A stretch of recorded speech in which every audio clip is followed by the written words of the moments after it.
Ya 5 meses del histórico operativo que sacó a Nicolás Maduro del poder. Aquí todos los meses celebramos el cumpleaños de Maduro, cumpleaños de cárcel de Maduro. Venezuela atraviesa una transición que está plagada de contradicciones. Por un lado vemos un giro radical, el alto mando militar de Estados Unidos de visita oficial en Caracas y un gobierno encargado que está anunciando privatizaciones con el respaldo de Washington.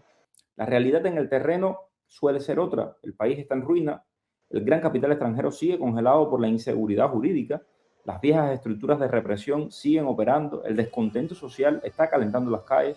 ¿Hacia dónde va realmente Venezuela, esta nueva Venezuela, que ha decepcionado, por cierto, a los castristas? Ahí vimos a la gente de Confilo rasgándose las vestiduras después que decían que no habían podido dormir y que querían un fusil para ir a defender a Venezuela, que no es Venezuela, querían defender el chavismo, todo lo que se han robado de ese país.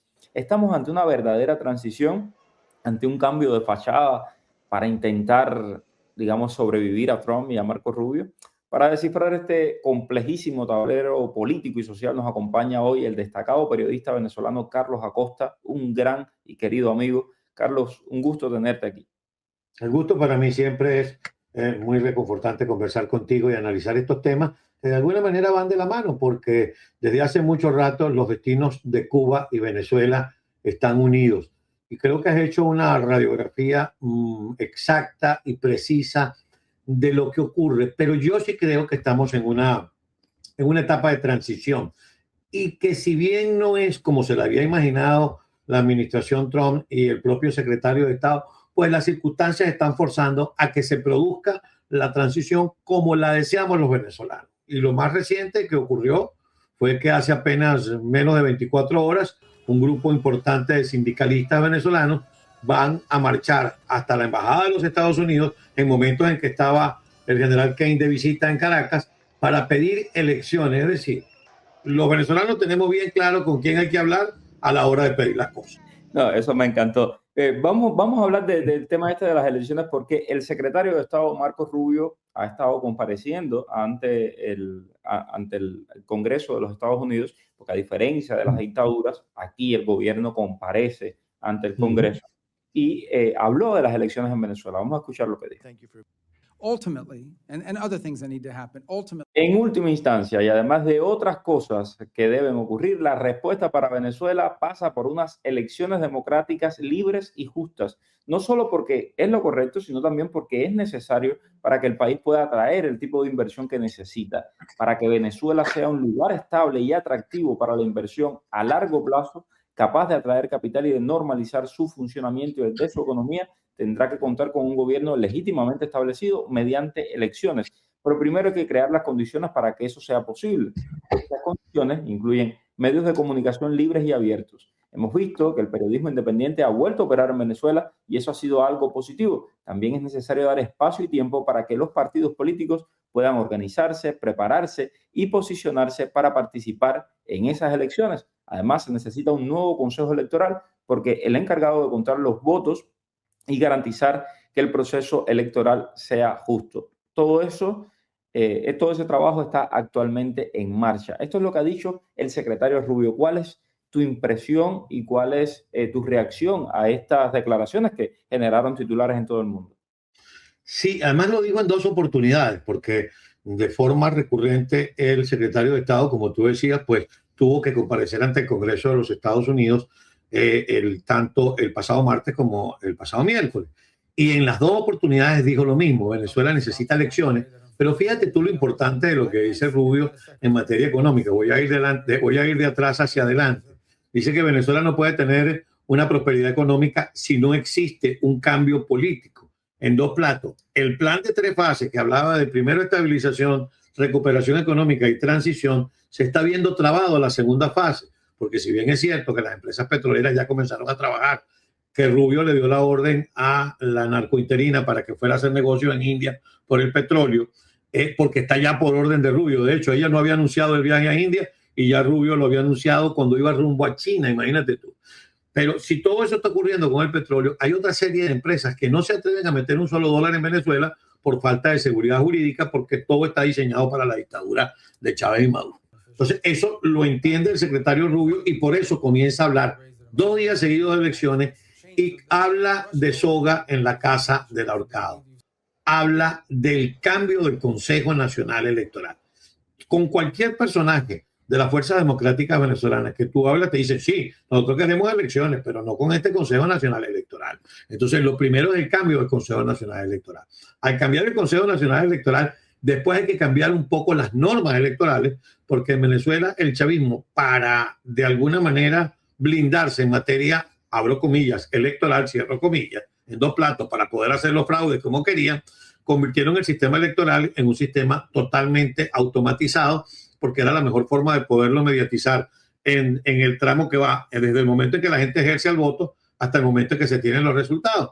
María Corina Machado ha sido categórica al decir papelito por papelito, boleta por boleta para que la gente vote. Lo vimos en Colombia el domingo 31 de mayo, cuando los colombianos cerraron las urnas a las 4 de la tarde y a las 5:30 sabíamos que Abelardo de Lepella había ganado la primera vuelta y que se va a enfrentar en segunda vuelta con Cepeda. Vamos rápidamente nuevamente al caso venezolano.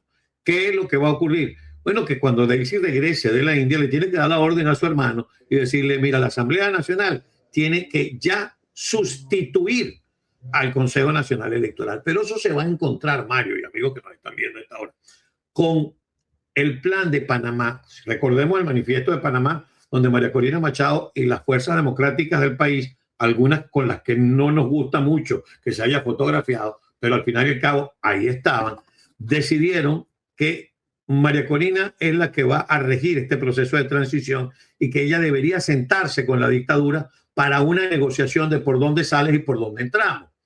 Ahí María Corina le va a proponer a la dictadura, mira, no nos vamos a regir ni por tu Consejo Nacional Electoral ni por tu reglamento electoral. ¿Qué se está proponiendo para no violar la ley electoral venezolana? Que la Asamblea Nacional apruebe la designación de un Consejo Nacional Electoral ad hoc o temporal y de un reglamento temporal para que sea ese Consejo Nacional Electoral el que rija las elecciones. Por eso María Elvira Salazar hablaba de elecciones en el 27 o en el 28. Yo no sé si lo que me asiste, Mario, es mi naturaleza de venezolano, más que la naturaleza que uno pueda tener como periodista o analista, pero yo quisiera que fuera en el primer trimestre del 27. Es más, si pudiera ser en el último trimestre del 26, mejor, pero sabemos que técnicamente es imposible. En conclusión, quien está rigiendo este plan de 3 fases, que es la administración Trump, que en este caso la representa Marco Rubio, y las propias fuerzas democráticas del país, coinciden en que es necesario las elecciones. Y se le pone el sello con los trabajadores, con los estudiantes, yendo a la embajada americana a decir queremos elecciones. Carlos, la reciente e inédita visita del general Dan Kane, el jefe del Estado Mayor Conjunto de Estados Unidos, a Caracas, consolida esta nueva realidad, ¿no? El operativo militar se lleva a Maduro el 3 de enero. ¿Qué mensaje está enviando esto a las Fuerzas Armadas venezolanas? Y también, ¿qué mensaje está mandando a la región? Mira, esto también hay que verlo en el calendario.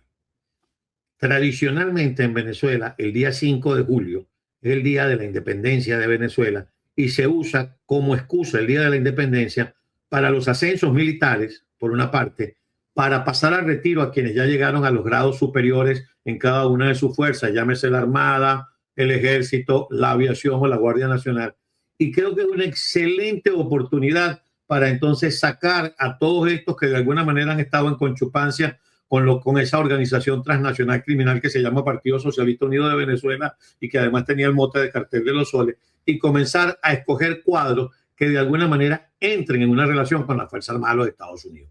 Yo no puedo especular que el general Kane estaba haciendo la lista de quién asciende y quién no asciende, pero creo que sí le fue a recordar a ese interinato comunista y tutelado que está en Venezuela que los ojos de las fuerzas militares de los Estados Unidos están en territorio venezolano pendientes de colectivos y milicias, número 1 y número 2, y luego de la cantidad de territorio venezolano que el chavismo y el madurismo le cedió a los irregulares colombianos que se encuentran en toda la parte occidental de Venezuela, como es el caso del ELN, de la Segunda Marquetalia o disidencia de la FARC.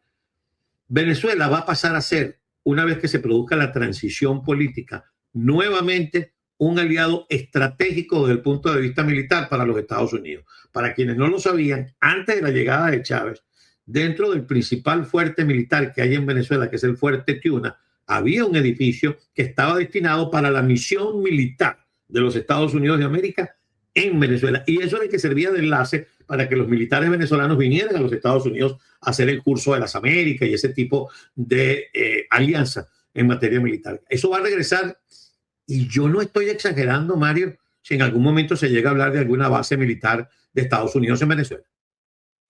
Muy interesante todo este movimiento, todo lo que está pasando en Venezuela. Los cubanos lo estamos mirando con muchísima atención, no solamente porque nuestro corazón es un poco también venezolano, compartimos el dolor del pueblo venezolano, sabemos el daño que el castrismo ha causado en Venezuela, sino también porque estamos viendo lo que está pasando en Cuba y nos tememos un poco de que pueda ir por ese mismo camino. Así que gracias mil, Carlos Acosta, por esta explicación.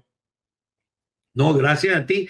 Y yo le pido a los cubanos que no pierdan la esperanza. Es más, yo soy de los que piensa que la transición en Cuba va a ser absolutamente distinta, que no van a tener los cubanos que soportar algunas de esas caras que han sido cómplices de asesinatos y de torturas para hacer un tutelaje y el desmontaje. Yo creo que el desmontaje va a ser mucho más profundo y de entrada. Así que mi abrazo y mi cariño a nuestros hermanos cubanos. Y gracias a ti, Mario, por la invitación. Muchas gracias, Carlos. Espero que no tengamos que comernos un enchilado de cangrejo y que pasemos rápido esos platos a la basura. Gracias. Que se vayan a la basura. Es mejor una arepa en Caracas y un mojito en La Habana, que nos lo tomemos. Seguro que sí. Un abrazo grande, Carlos. Un abrazo también para todos. Y déjenos sus comentarios. Siempre los leemos aquí en Martín Noticias. Gracias.